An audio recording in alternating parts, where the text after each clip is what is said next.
আসসালামু আলাইকুম বন্ধুরা, ইফতারিতে আমরা বিভিন্ন তেলে ভাজা আইটেম করে থাকি। তো আজকে আপনাদের সাথে শেয়ার করব কলিজা ঠান্ডা করা ও স্বাস্থ্যকর একটি রেসিপি, আর সেটা হলো ফ্রুট কাস্টার্ড। ইফতারের পাশাপাশি গরমেও কিন্তু এটা আপনারা তৈরি করে খেতে পারেন। এছাড়া এখন যে ব্যবসা গরম পড়েছে তাতে কিন্তু এটা খেতে খুবই ভালো লাগবে।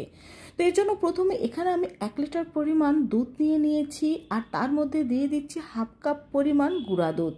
এখন এই গুঁড়া দুধটা এই দুধের সাথে আমি ভালোভাবে মিশিয়ে নিচ্ছি, আর এই দুধটাকে আমি ভালোভাবে জাল করে নেব। আর দিয়ে দিচ্ছি এখানে আমি হাফ কাপ পরিমাণ চিনি। চিনিটা আপনারা আপনাদের টেস্ট অনুযায়ী ব্যবহার করবেন।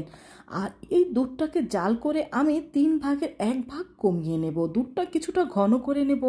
এখন এখান থেকে কিছুটা দুধ আমি এখানে তুলে নিচ্ছি, আর তার মধ্যে আমি দিয়ে দিচ্ছি ফ্রুট কাস্টার্ড।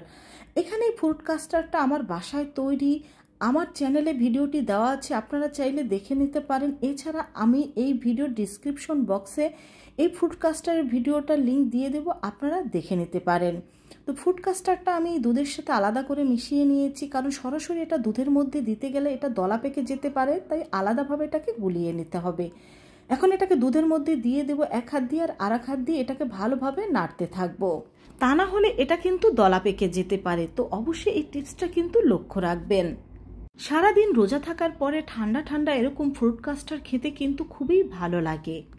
এছাড়া গরমেও বাচ্চারা কিন্তু এরকম ফ্রুট কাস্টার্ড খেতে খুবই ভালোবাসে। তো এটা যতক্ষণ ঘন হয়ে না আসবে ততক্ষণ আমরা জাল করে নেব, আর এটাকে আমরা একটু বেশি ঘন করে নেব, কারণ যখন এটার সাথে আমরা ফল মিক্সড করব এটা কিন্তু অনেকটা পাতলা হয়ে যাবে। এছাড়া আমি একটু ঘন টাইপের ফ্রুট কাস্টার্ড খেতে পছন্দ করি, আপনারা চাইলে কিছুটা আরও লিকুইড রাখতে পারেন। এখন এটাকে কিছুটা ঠান্ডা করে আমি 1 ঘন্টার জন্য নর্মাল ফ্রিজে রেখে দেব। আর এদিকে আমি কিছু ফ্রুট কেটে নিয়েছি। এখানে ফলটা কিন্তু আপনারা আপনাদের ইচ্ছে মতো ব্যবহার করতে পারেন। এখানে আমি আঙ্গুর, খেজুর, কলা, স্ট্রবেরি, আপেল ও আনার বা বেদানা নিয়েছি। তো এখন আমাদের কাস্টার্ডটা কিন্তু ভালোভাবে ঠান্ডা হয়ে গিয়েছে। এটাকে আমি ফ্রিজ থেকে বের করে নিচ্ছি, আর দেখেই বুঝতে পারছেন এটা কতটা ঘন হয়ে গিয়েছে। আমার বাসার সবাই এবং আমি কিন্তু একটু ঘন টাইপের কাস্টার্ড পছন্দ করি, তাই এরকমভাবে তৈরি করেছি। আপনারা চাইলে আরেকটু লিকুইড রাখতে পারেন।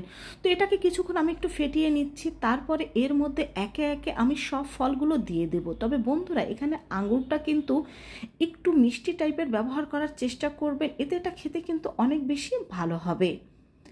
তো সব ফলগুলো কিন্তু আমি এর মধ্যে দিয়ে দিয়েছি। এখন এই সব ফলগুলো এই কাস্টার্ডের সাথে আমি ভালোভাবে মিশিয়ে নেব। আর বাচ্চারা এমনিতেও বিভিন্ন ধরনের ফল খেতে না চাইলেও এই কাস্টার্ডের সাথে কিন্তু তারা খুব সহজেই এই ফলগুলো খেয়ে নেয়।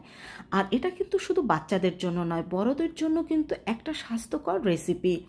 তো এখন এটা আপনাদের আমি সার্ভ করে দেখিয়ে দিচ্ছি। এই ফ্রুট কাস্টার্ডটা কিন্তু আপনি খুব সহজেই তৈরি করে নিতে পারবেন, আর এটা পছন্দ করে না এমন মানুষ কিন্তু খুঁজেই পাওয়া যাবে না। তো দেখার সৌন্দর্যের জন্য আমি এখানে আরও কিছু আনার বা বেদানা দিয়ে দিচ্ছি, আর এটার টেস্ট আরও বাড়িয়ে নেওয়ার জন্য দিয়ে দিচ্ছি আইসক্রিম। যখন সার্ভ করব তখনও কিন্তু আমরা আইসক্রিম দিয়ে দেব। আর আপনারা ভাবতে পারেন যে আইসক্রিমের তো দাম বেশি, আপনারা চাইলে 20 টাকা দামের একটা কাপ আইসক্রিম কিনেও কিন্তু এখানে ব্যবহার করতে পারেন।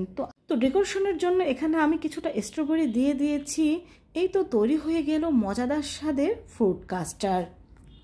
তো ইফতারে বিভিন্ন আইটেমের পাশাপাশি কিন্তু আপনারা এই ফ্রুট কাস্টার্ডটাও রাখতে পারেন। এছাড়া আসছে ঈদেও কিন্তু অতিথি আপ্যায়নে এই ডেজার্টটা তৈরি করে নিতে পারেন। সবাই ভালো থাকবেন, আল্লাহ হাফেজ।